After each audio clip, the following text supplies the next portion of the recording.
Salut la team, la famille des pirates. Ben écoutez, je vous souhaite une très belle journée. Aujourd'hui, on va parler d'attention, pourquoi vos conjoints en crise ont du mal à être dans l'attention, pourquoi vous aussi, pourquoi vous ruminez. On va parler de ça. Je vous avais fait d'ailleurs une formation sur la stop à la rumination qui est sortie il y a quelques temps. Je vous rappelle que les coachings et les formations, c'est en descriptif de cette vidéo. Vous avez le catalogue en coaching avec plusieurs sortes de coaching et une quarantaine de formations disponibles pour atteindre vos objectifs, récupérer votre conjoint par exemple, et surtout, les formations vous servent dans votre vie de tous les jours, pas qu'à récupérer votre conjoint, car tout ce que vous allez apprendre dans ces formations, vous allez pouvoir l'utiliser avec vos enfants, vos amis et votre activité professionnelle par exemple. Alors on va parler d'attention aujourd'hui, la vôtre et celle de votre conjoint en crise, et on va voir comment maîtriser cette attention, comment stopper les ruminations. Et un des fondateurs de la psychologie moderne, qui s'appelait William James, avait parlé de l'attention, et il comparait l'attention à un oiseau qui finalement alternerait des brèves envolées, des pauses statiques. Donc on aurait du mal à le maîtriser si on ne fait pas ce qu'il faut. Et une conséquence directe de cette dynamique va se retrouver finalement dans votre difficulté à vous concentrer sur une tâche précise pendant une crise, et quelle qu'elle soit, d'ailleurs, des contrariétés importantes, et la crise de votre conjoint est une contrariété importante parce que si on ne fait pas ce qu'il faut, on peut aller jusqu'à la séparation. Vous voyez autour de vous que si la crise est mal gérée, eh bien on peut se séparer, donc ça crée des difficultés. Et cette dynamique de se concentrer sur cette tâche précise va vous entraîner beaucoup de difficultés, et encore plus effectivement de difficultés à votre conjoint qui est en crise et qui ne maîtrisera plus rien. Donc souvent vous allez vous surprendre à penser à des choses qui n'ont rien à voir avec une tâche en cours. Vous êtes en train de faire la cuisine et puis vous allez avoir une pensée qui est assaillie de ce que vous a dit votre conjoint il y a 3 mois, du type quelque chose qui fait mal, je t'ai jamais aimé, ou il y a 3 ans tu m'as dit ça, etc. Et vous êtes abasourdi, vous avez un choc émotionnel, et ce choc émotionnel, cette pensée qui a créé le choc émotionnel, va revenir de façon récurrente. Finalement, vous allez au lieu de faire ce qu'il faut pour travailler sur vous, vous allez penser à des événements passés, des choses à faire, des idées abstraites, etc. Donc cette tendance à se détacher de l'environnement, ça s'appelle le vagabondage de l'esprit, ça s'appelle la non-attention. Et il se peut aussi finalement que parfois vos pensées se perdent vers le néant, vers le blanc. Et ça va se manifester souvent, d'ailleurs chez vos conjoints en crise, lorsque finalement votre conjoint est perdu dans ses pensées, puis tout d'un coup, hop, il revient parce que vous avez dit quelque chose, et il y a un phénomène qu'on appelle le blanc attentionnel, et finalement pendant un bref instant, on est incapable de décrire ou de se souvenir ce qu'on avait en tête. Vous vous souvenez votre prof qui vous disait Kevin, qu'est-ce que je viens de dire?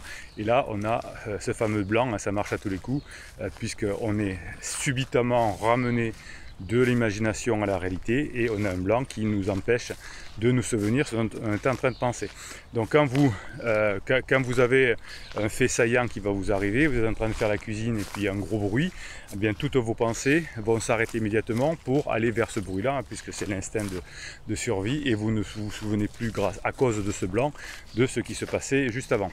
Et effectivement, si vous vous laissez entraîner dans une dispute avec votre conjoint parce qu'il est en down, au bout d'un moment, il y aura peut-être un événement qui va se produire, encore une fois un gros bruit dans la maison, et là tout va s'arrêter, on va aller voir ce qui se passe, et on se souviendra même plus certainement de ce qu'on était en train de se dire. Donc qu'est-ce que ça veut dire? Ça veut dire que lorsqu'on se chamaille, lorsqu'on part sur des déficits attentionnels comme ça, on ne sait plus ce qu'on dit, on part d'un point A pour arriver à un point D sans s'en rendre compte, et bien qu'est-ce qui va se passer? Et bien là, vous allez avoir le même phénomène, comme si vous pensez vous vagabonder dans votre tête, et c'est pour ça que ça ne sert à rien de discuter avec quelqu'un qui est en down, parce que rapidement vous allez avoir ce vagabondage conversationnel cette fois, qui va vous amener à des tensions évidemment importantes ensuite.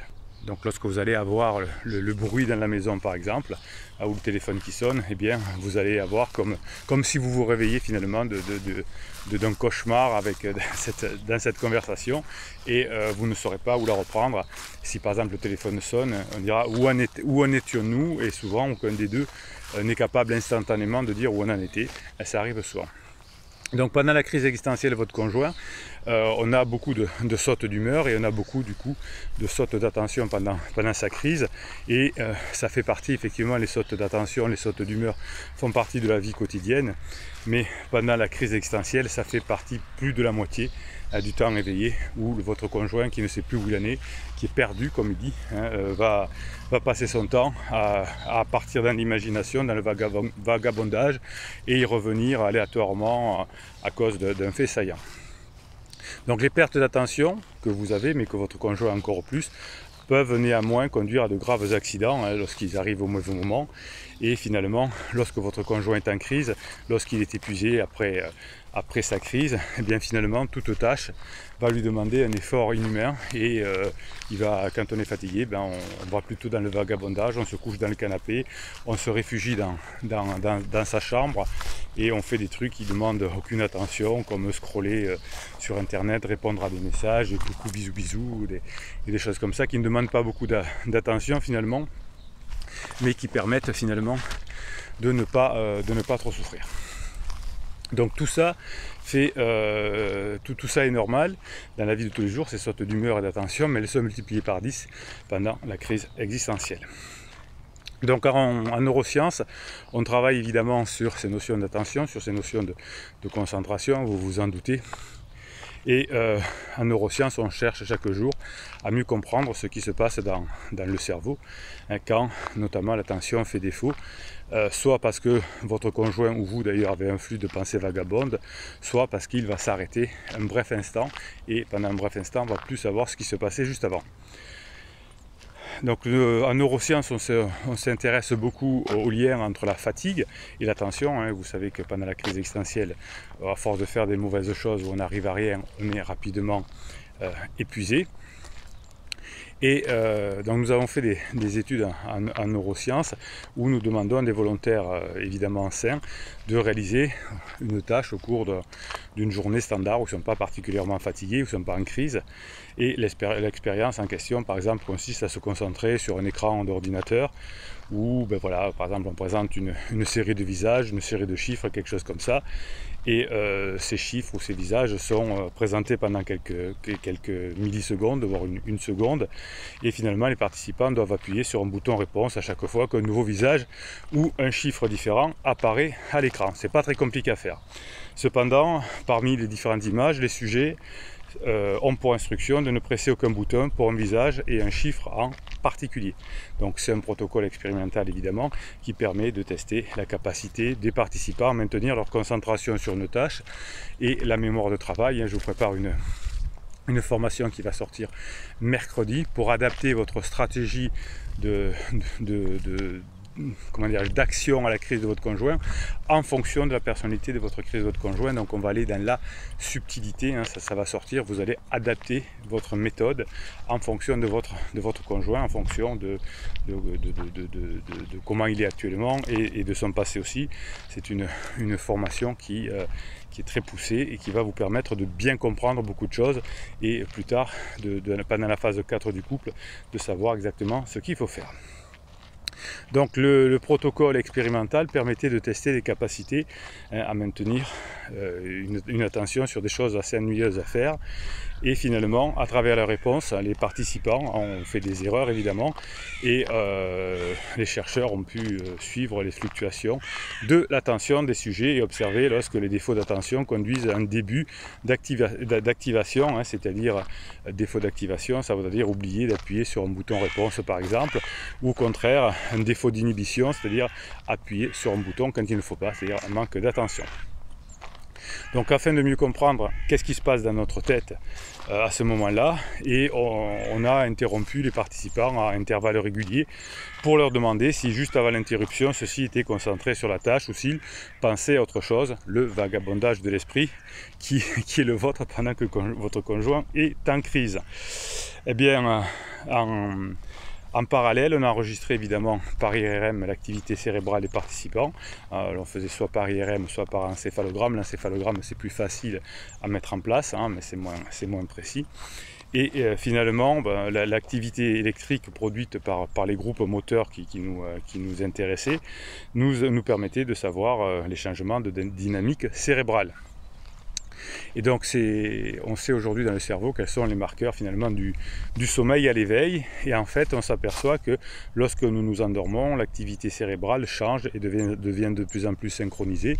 C'est pour ça que je vous mets dans les fichiers de neurohypnose des synchronisations cérébrales avec des ondes epsilon qui sont très proches du sommeil, qui vous permettent de vous sentir mieux après une séance de neurohypnose. Je vous rappelle que les fichiers de neurohypnose, vous en avez dans chacune des formations. La neurohypnose, c'est une musique, c'est des ondes binaurales, et c'est un message subliminal qui vous rentre dans votre subconscient, et c'est pour ça que le combo des trois a un effet que vous adorez et qui vous fait évoluer dans votre vie. Donc la synchronisation qui est faite soit par neurohypnose, soit au moment du sommeil, va se traduire par l'apparition d'ondes lentes, des epsilon, pour la neurohypnose notamment.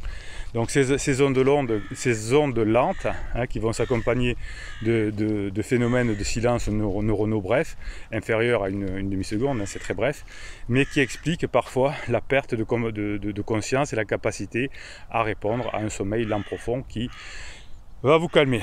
Donc lorsque vous êtes très fatigué, des ondes lentes similaires peuvent être observées comme pendant l'éveil, et finalement nous avons petit à petit pu déterminer si ces ondes lentes pouvaient expliquer, même chez les sujets normaux reposés, des sautes d'attention. Et finalement, ces ondes lentes vont prédire les modulations de l'attention. Si elles augmentent en nombre et en amplitude quand les participants rapportent un épisode de vagabondage ou de blanc, eh bien, la répartition spatiale de ces ondes lentes différait entre les différentes pertes d'attention. Donc le vagabondage de l'esprit est davantage associé à des ondes lentes vers l'avant du cerveau, alors que les blancs étaient davantage associés à des ondes lentes vers l'arrière du cerveau. Donc quand vous allez vous endormir, c'est pour ça que le soir, quand vous êtes fatigué, vous avez des vagabondages de l'esprit, et c'est à ce moment-là que vous allez faire par exemple une séance de neurohypnose qui va vous endormir, j'allais dire pour toute la nuit, enfin au moins pour une grande partie de la nuit, et c'est pour ça que ces moments de rumination sont graves, et c'est pour ça aussi que les personnes en crise ont beaucoup de mal à s'endormir le soir, et qu'ils ont très mauvais sommeil, parce qu'au moment du sommeil, quand on a des préoccupations, quand on a une perte de soi, comme on dit, eh bien on a effectivement des moments où on n'arrive pas à s'endormir. Donc en résumé, il semblerait qu'un assouplissement local des régions frontales conduise à un phénomène d'impulsivité qui vont conduire à des pensées vagabondes et une tendance à réagir trop rapidement aux stimulations externes. En revanche, un assouplissement des régions postérieures vont se traduire par une plus grande difficulté à enregistrer des informations nous parvenant du monde extérieur, mais aussi à maintenir un flux de pensée consciente et constante. Donc finalement, tous ces résultats sont cohérents avec ce qu'on dit dans toutes les formations, c'est-à-dire avec l'implication des aires corticales frontales dans le contrôle de nos actions, c'est-à-dire que si vous arrivez à vous maintenir dans votre préfrontal, eh bien ça va être beaucoup plus facile d'être bien dans votre vie et d'avoir les bonnes réponses. Donc finalement, le concept de sommeil local, quand on est très fatigué, comme votre conjoint en crise, ou vous-même parce que vous dormez mal, etc., vous allez rien maîtriser, vous êtes très fatigué, et vous allez avoir ces vagabondages qui vont, surtout quand on est en crise, qui vont nous faire déréguler au fur et à mesure. Voilà pourquoi vos conjoints tombent en phase d'épuisement. Donc quelle est la solution pour vous? Eh bien la solution, c'est de vous brancher en permanence au préfrontal. Vous avez une méthode de maîtrise de vos pensées, il y a une formation là-dessus, avec notamment la méthode des stops, qui va faire que finalement vous allez récupérer votre esprit de vagabondage, pour garder finalement votre énergie, pour calculer des choses par exemple pour votre avenir, pour faire passer des bons moments à votre conjoint, etc., etc. Donc des choses utiles. Donc vous voyez pourquoi au fur et à mesure de la crise on s'épuise parce qu'on n'arrive à rien, et au fur et à mesure qu'on s'épuise, eh bien on ne maîtrise plus ses pensées, on part dans des vagabondages, dans des délires, et on s'épuise encore plus. Donc vous, votre secret de fonctionnement, hein, grâce à la neurohypnose, vous allez vous endormir plus facilement et vous allez forcer finalement le passage de ces pensées vagabondes, de ces ruminations, pour mieux dormir. Et plus vous allez être en pleine forme, évidemment, plus vous allez pouvoir tenir le coup pour être des pirates et pour avancer. Voilà, j'espère que vous avez bien compris tout cela. Alors qu'est-ce qu'on fait maintenant avant de faire le mini coaching issu de vos commentaires qui sont sous ces vidéos? Je vous parle du canal Telegram, l'application Telegram. Il y a un canal qui s'appelle Bruno Marchal, c'est votre canal des pirates, et je vous mets les ressources que vous m'envoyez sur WhatsApp. Je vous donne 2-3 mèmes que vous m'avez envoyé aujourd'hui, et ensuite on passe au mini coaching, on va se régaler. Allez, on y va. Une personne jalouse ne souffre pas que de ce qu'elle voit, mais surtout de ce qu'elle imagine. Et oui, même quand votre conjoint vous trompe, même quand votre conjoint n'est pas bien dans sa peau, eh bien, il va quand même être jaloux de vous, notamment de vos réussites, notamment du fait que vous avez des amis, notamment que vous alliez bien. Donc de toute façon, que vous fassiez bien ou que vous fassiez pas bien, votre conjoint va vous reprocher des choses, puisque c'est sa façon de diminuer son inconfort. Donc ne cédez pas par rapport à changer pour améliorer la relation avec votre conjoint. Ça ne pourra pas se faire, hein. Il va falloir attendre que la crise se termine et que vous passiez des bons moments ensemble. Donc vous, de votre côté, faites ce que vous avez à faire. Si vous avez envie, c'est bien évidemment pas la peine d'étaler sur la place publique ce que l'on fait, mais si vous faites des choses qui vous donnent de la dopamine, allez-y. Je suis fort parce que j'étais faible. Oui, aujourd'hui vous êtes fort car grâce à la crise de votre conjoint, vous avez récupéré votre force. Je suis sur mes gardes parce que j'ai été trahi. Je ris parce que j'ai connu la vraie tristesse, et je vis au jour le jour parce que rien de sûr demain. Ben ça c'est parfait. Hein, liberté, légèreté. Vous savez que votre conjoint veut être libre quand il est en crise. Il dit, je vais être libre. Eh bien, la définition de la liberté, c'est de maîtriser ses pensées, ses émotions, c'est être libre par rapport à soi-même. Et ça c'est très important. Effectivement, eh bien, si on rit, si on passe sa vie à faire des choses agréables, eh bien, vous allez améliorer la relation que vous avez avec votre conjoint. Et ça, c'est du top. Vis le moment présent, sois reconnaissant pour les petites choses que la vie t'apporte, et aussi pour les gens qui t'entourent. Réjouis-toi chaque instant, et bientôt se lèvera le jour où tout ira mieux. Et oui, si vous arrivez... Ça c'est très bon aussi, si vous arrivez à profiter de l'instant présent, si vous arrivez à avoir de la gratitude sur ce qui vous arrive, vous allez vous remplir de dopamine et vous allez pouvoir encaisser plus tôt et plus fort les chocs émotionnels. Et ouais, c'est ça la bande des pirates.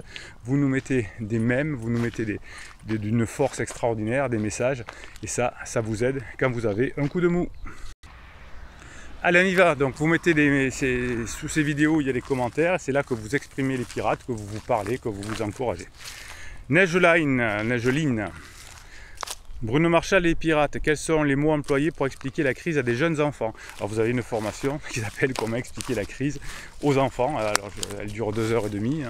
C'est très important de protéger ces enfants. J'en parlerai dans la formation qui sort mercredi aussi, hein, parce que je vous expliquerai que contrairement à ce que disent certaines psys non formées, si il y a un des parents qui est en crise et qui ne donne pas de la sécurité à ses enfants parce qu'on voit partir, on voit revenir, on ne sait pas pourquoi il part des week-ends, etc. Oui, ça peut avoir des conséquences toute la vie de l'enfant plus tard s'il ne fait pas un travail sur lui, hein, ou alors ça va l'obliger à faire un travail sur lui. Donc je vous explique dans la formation de mercredi, mais surtout dans la formation comment expliquer la crise aux enfants, hein, parce qu'il faut les protéger, c'est important. Je ne pense pas avoir réussi à expliquer à mes enfants adultes qui notent toutefois que je remonte bien la pente alors que crise semble plus vite vieillir. Bon, je vous invite à suivre cette formation, elle est super importante, vous allez y arriver. En tout cas, les enfants ont besoin de vérité. Cheval fougueux dit, il fait déjà super beau dans le sud, il faut du bien ce ciel bleu au réveil. Tenez, hop, alors si ça vous fait du bien, on y va. Faites-vous plaisir. Allez, on continue. C'est une superbe évolution, la gifle de réalité, peut-être, courage.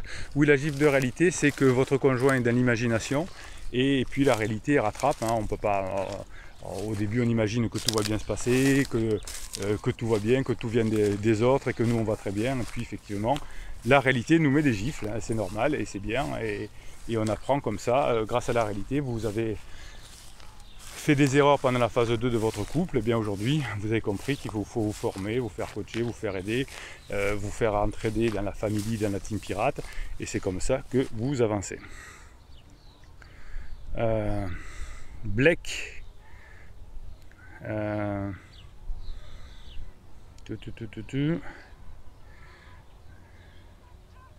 Alors on y va. Salut les pirates en folie, j'ai besoin de vos lumières. Il y a une semaine, ma femme en crise depuis un an environ, sans quitter le foyer avec pansement, collègue de travail, mari, un enfant, non avoué cependant, juste platonique, m'a sollicité pour discuter, savoir où j'en étais, ce qu'elle pensait de la séparation, etc. Bon, donc vous voyez que c'est pas comme ça qu'on se sépare et qu'on divorce, hein. On n'en discute pas, quand on veut divorcer, on le fait.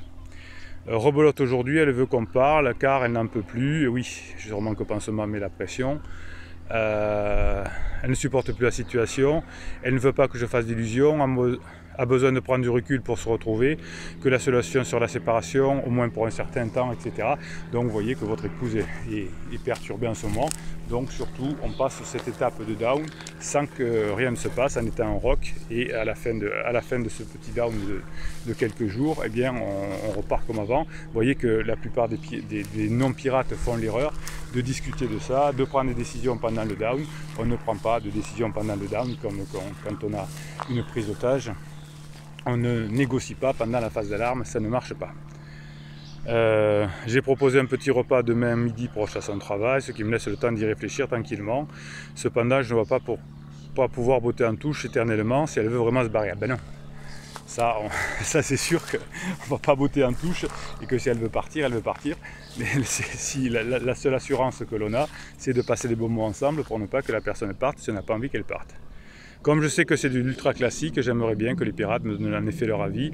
En effet, j'espérais que la relation avec pansement soit 10 ans terminée parce que la situation s'améliore. Mais là, ça devient chaud. Oui, à moins qu'il y ait pansement 2, ça arrive aussi, ce qui est possible. Vu qu'elle repart, semble-t-il, pour des longues séances de texto, ce qui avait semblé a priori cesser ces derniers temps. Bon, là, c'est peut-être un deuxième pansement. Je crois que je vous avais déjà parlé de ce genre de choses, mais vous voyez, on a l'impression que c'est très, ça arrive, enfin c'est très commun et que ça vous arrive à tous. Voilà, quand votre conjoint nouveau pansement est en lune de miel, il veut parler, et puis le pansement se barre, comme on dit, se décolle. Il y en a un nouveau, et donc on attend que ça se termine, et voilà. Tu te rends compte, dit Blake, début de crise, il y a un an environ, depuis début lune de miel, je finirai la crise de ma femme quand je serai à la retraite. Non, ça dure 2-3 ans, à moins que vous ayez 62 ans, sinon ça ne va pas le faire. On va faire comme tu m'as dit, laisser passer l'été, attendre un point d'inflexion ou un fait de jeu. Ben oui, c'est ce qu'il y a à faire. Voir un épuisement, ça c'est après le point d'inflexion.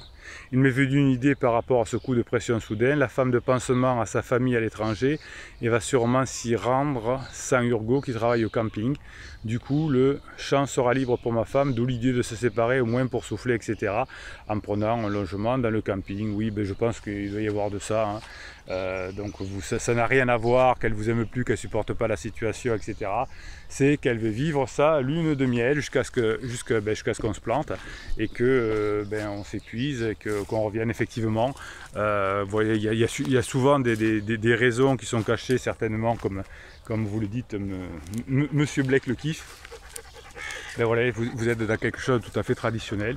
Eh bien, quand ce sera fini avec directeur, marié, avec un enfant qui attend que madame parte en vacances pour se taper sa collaboratrice, c'est du traditionnel, c'est petit, c'est comme ça, mais vous savez, il y a beaucoup de personnes qui n'ont pas la chance d'être des pirates et qui n'ont pas compris tout ça, tous ces fonctionnements, et donc la gifle de réalité, c'est ensuite la souffrance pour eux et l'épuisement. C'est comme ça, en tout cas, Blake, vous avez tout compris, laissez passer, hein, vous voyez que surtout ne répondez pas aux trucs temporaires, etc.